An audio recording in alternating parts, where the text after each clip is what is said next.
May we have your attention, please? Rail Industry Standard 3119 TOM Issue 3 carries the title Accident and Incident Investigation. It sets out the requirements and guidance for investigation of adverse events. Its synopsis in the Standards Catalogue on the RSSB website says, this document sets out requirements and guidance for the investigation of adverse events, so that system improvements necessary to prevent or reduce the likelihood of recurrence or mitigate the consequences are identified and implemented. Actually, I've missed out 6 words. They are involving more than one duty holder. Those 6 words effectively rule out the standards application to incidents off the rail network, and yet between 2009 and 2019, half of our workforce fatalities, that's 10 people, died as the result of a road traffic collision. As an industry, we know the only way to prevent incidents from happening again is to understand the factors that led up to them, and we can't do that unless we investigate. The rail industry now has a road risk group set up to look at how we can reduce the level of risk involved in road driving while at work, and one of its challenges is to improve the quality and quantity of data we have about road traffic incidents, not just collisions, but close calls and near misses as well. That need was highlighted by Andrew Drury in podcast episode 40, Road Traffic Collisions and Legal Privilege. But today we're talking about how to conduct an effective investigation when a collision has happened. To that end, I'm joined by Jill Milner, Technical Practice Leader for Casualty with insurance company Aviva. Welcome, Jill. Would you please tell us a bit about yourself and your involvement with road risk?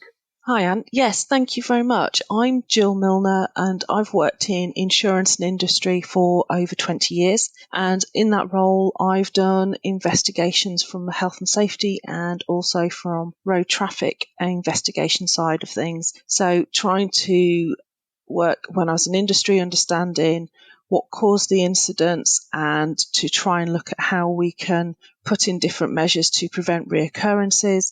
And when I've moved into the insurance side, it's the same. It's working with our clients to understand how they undertake road traffic collision investigations and be able to provide them with support and guidance and advice on how to actually undertake robust road traffic collision investigations, because we want to make sure that people don't just focus solely upon the driver, but actually look at all the other factors that are involved in road traffic collisions.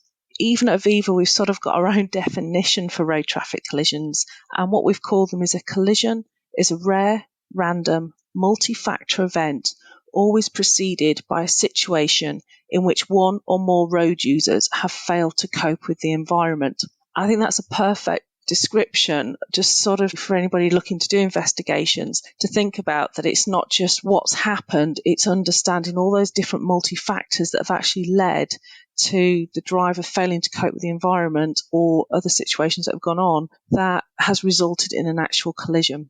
Jill, thank you very much for that. How soon after a collision or incident occurs should you start investigating, and what's the process? Following an incident, what should happen is when it's a road traffic collision, the driver should contact their insurer or their accident management company immediately, as well as their line manager. And it should then, from there, be straight away to start that investigation process. What we talk about in motor is the early report to insurers of the golden hour, getting things reported as soon as possible. But also from the rail sector, what the key part of that is that you can actually get to your driver to be able to support them, to want to speak to them, and also be able to get as much information from them straight away, because in their memory is what has happened is there and available for them to actually tell you what's gone on and what's happened, because the mind can play tricks on people. And people can then think things didn't happen or in a different order. And so the sooner that you can actually start speaking to your drivers, if it's safe to do so, obviously, is as soon as possible is the real key that we always say. And also by understanding, you can give the driver the support that they need, and then you can start the investigation. And when you start the investigation, we look at it as in 5 stages. So first of all, we look at the event. as it takes place. So the collision occurs, and that's the reporting through and gathering some information immediately from the driver, sort of where are you, understanding what happened, the times, if any weather, etc. And then we start going on to gathering the information. So with road traffic collisions, if you've got telematics in the vehicle, it's getting that information and information available to you. So the telematics will tell you how that driver was driving pre the actual collision occurring, and you can actually go back a bit further to actually understand how they were driving pre the actual event occurred. You can then gather information about the training that drivers had, if they've done, following the incident, drug and alcohol testing, and also asking questions to that driver at the interview stage and a driver debrief. So it could be one or the other that a business may do. So the initial debrief is just gathering all that information about what happened and trying to get as much as you can from the driver. We always recommend that you don't just say to them, oh, tell me what happened, because it's always best if you can actually get them to actually go out of sequence of what actually did happen, because people often have it ready in their heads to explain exactly what happened, but also sometimes they can miss certain key elements of what happened if they just tell it in the same order that they've got ready to explain it to you. So by that, what I mean is almost starting off with asking, how are you? How are you feeling? Because that is a paramount bit of the investigation, to check that the person's okay. And then it's almost like, oh, what were you doing this morning? What time did you start work? So taking it out of the sequence of not just concentrating on that element of the actual collision and the incident that's taken place, it's actually looking at it in a bigger piece. I would say the way I look at it is looking at like an onion. So when you cut the onion in, you've got lots of rings. In the middle is what the collision is, and then you need to look at all the other elements that actually come into play for this. Let me stop you there, Jill. The onion model is something that our human factors team are very familiar with. It's a way of digging into the causes behind an incident or error, and we have lists of hundreds of precursors to accidents and incidents that are well beyond those of the individual actor. The intersection is seen as the individual, the outs and outside that come the job, its design, the processes it involves, and beyond that, the organizational factors such as company policies and processes, including how well they're defined, communicated, implemented, and supported. So would you like to expand on that for us?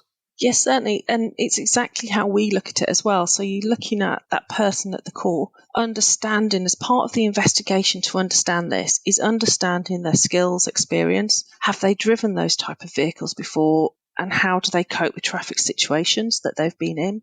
And then with that person, it's also understanding those unsafe acts and understanding what those precursors that actually cause that potential in there. So when you look at the person, it's then looking at the types of errors that could occur. So it could be a slip, a lapse, or a mistake, which is something that James Reason's used a lot, and a lot of safety professionals, and I'm sure your human factors team do as well. It's when we look at the slips, it's that they've not performed an action too soon.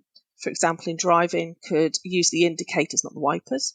The lapse, somebody forgets to do something, which could be somebody could drive to work in a automatic and then they go into a manual van and then changing those gears and they're not thinking in the same process, they get a lapse. Or it can be a mistake where they think they're doing the right thing but choose the wrong one.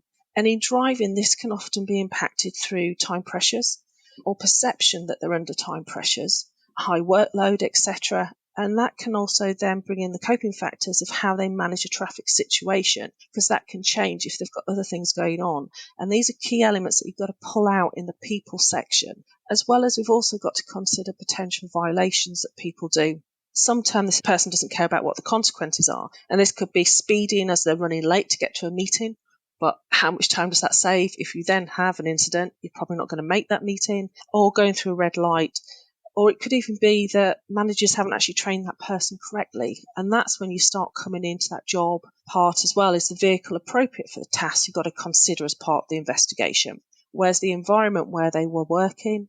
What's the workload that person's got on? Were there clear instructions given to the person about what that job was? Or if it's not clear, is that impacting on them that's causing that slip or lapse whilst they're driving, and the inattention? And the inattention is something that really needs to be considered within the investigations. Inattention is about the driver's mind wandered from the driving task for no compelling reason. And this can be for multiple things that needs to be considered. And since the person in the job can have an impact on these. So it could be the environment they're in, that they could have a misdirected attention. So things going on, distracting them outside of the vehicle that's caught their attention. We've known that happen. Or internally, when people are using music or they're looking at sat navs, etc., or dare I even say it, the mobile phone, which even on hands-free, we know can actually cause distractions to people. We know from TRL that when people are measured when they're in a simulator about their distraction from external things or things inside the vehicle, such as music, Apple Play, Android, etc., that the percentage it took them longer to respond to situations outside was over 20 to 30% longer. So these all need to be thought about as when you're looking at that side as well. And also, one big thing as well, and I know for the rail sector is very important, is that you do look at the fatigue side. Because in attention, if somebody has got sleep-related attentional impairment, they could be drowsy or fall asleep. And often that is something where people distraction or the fatigue can just take over. So the sleepiness, the inability to stay awake, or the fatigue when they've got sheer exhaustion, which decreases their capacity for physical and mental work. So all of that needs to be looked at. As well as you say, the organisational part. Is there good work planning? Is there lack of safety systems? And then that builds into, as you say, your policies, procedures, are those safe systems of work? Are they clear and concise for people that need to be looked at in the investigation? As well as also looking at what's the culture of the organisation and also the management culture.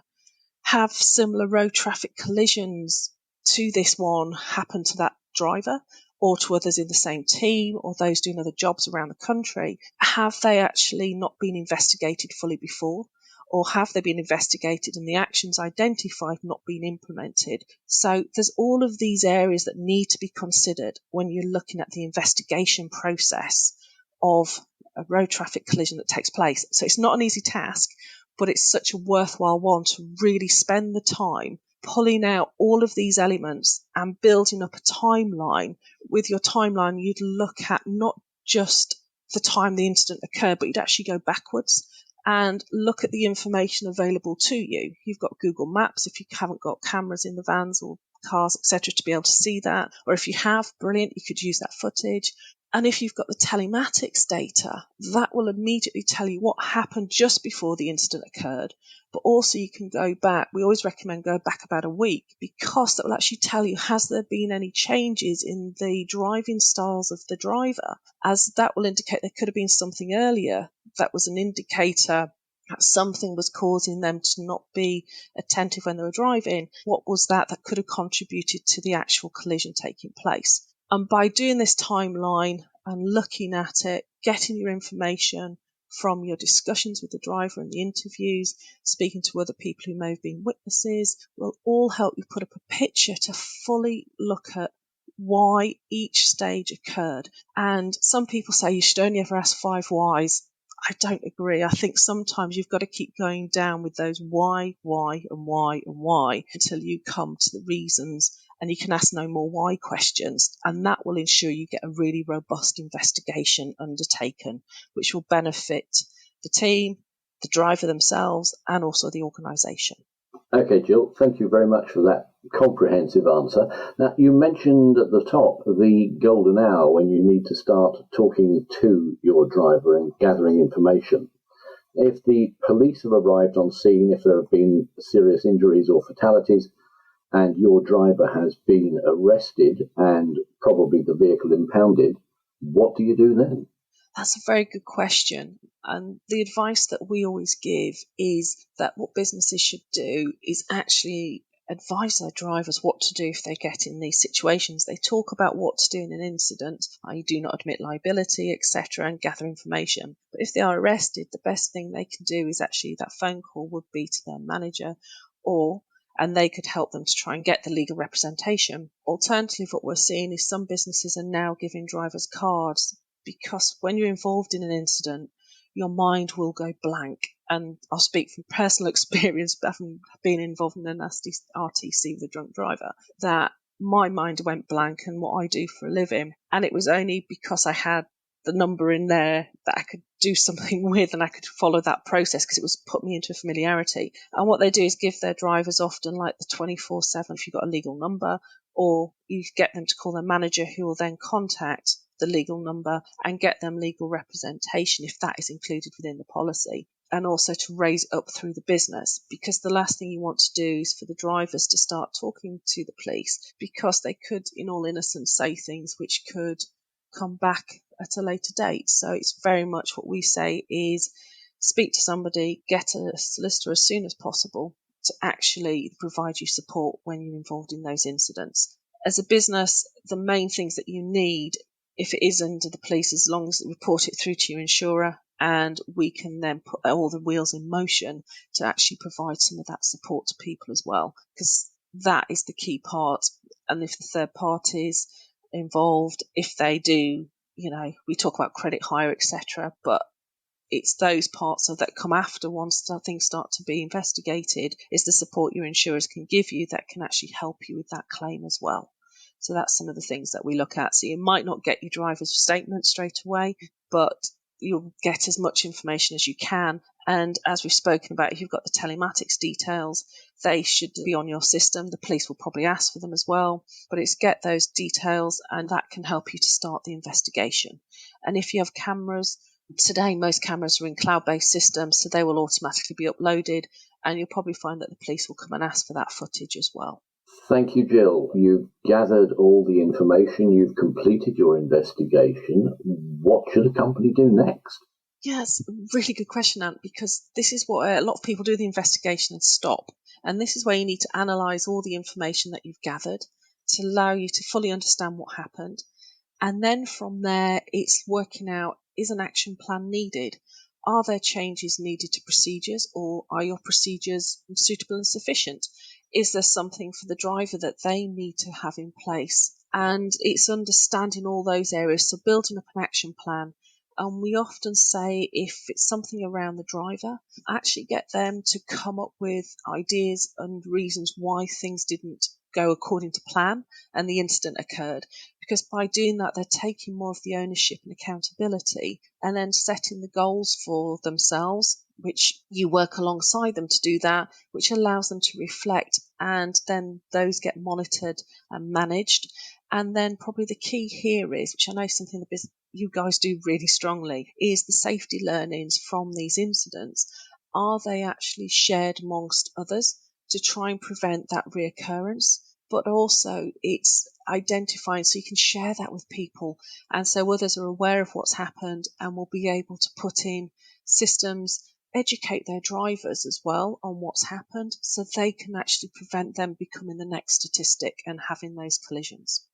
Thank you very much, Jill, for taking the time to cover all aspects from beginning to end and putting learnings into action about how to run a successful and useful road traffic collision investigation. Thank you, Ant. It's been a real pleasure to be able to share this with you all as well. I hope it's given some food for thought to those who've listened and will help to reduce the number of incidents that we have while driving on the road for work. So thank you all for listening, and in the meantime, stay safe.